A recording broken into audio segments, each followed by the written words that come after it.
At first, 2 months seemed like it would take forever, and I won't lie, sometimes it felt like it would never end. But here I am at the finish line.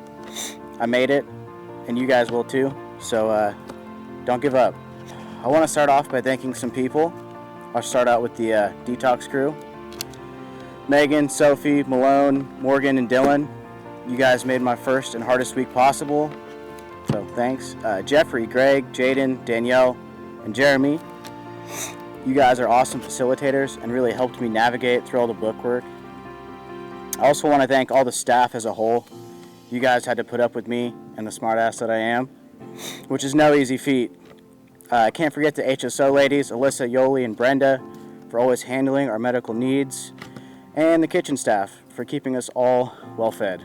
I came in here a broken man, and after a lot of hard work and a lot of help, I feel like I've uncovered a strong foundation to rebuild who I am as a person and continue growing long after I leave here today.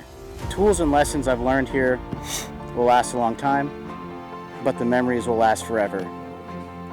From the legendary nights in the lounge to all the other moments that aren't quite appropriate to mention in a speech.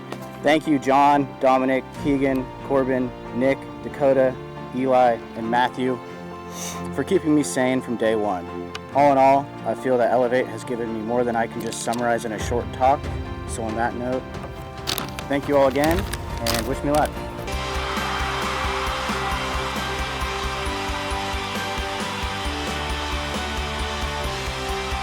We believe that you should empower the individual and that we need to show them what went wrong and then give them their power back so that they can tackle addiction as an issue and overcome that. With your program, how successful are you? And so we track them all the way through the program and then after the program. And last year we ranked #1 in the entire nation based off of success and overall results. So if people wanted to get more information, where do they go?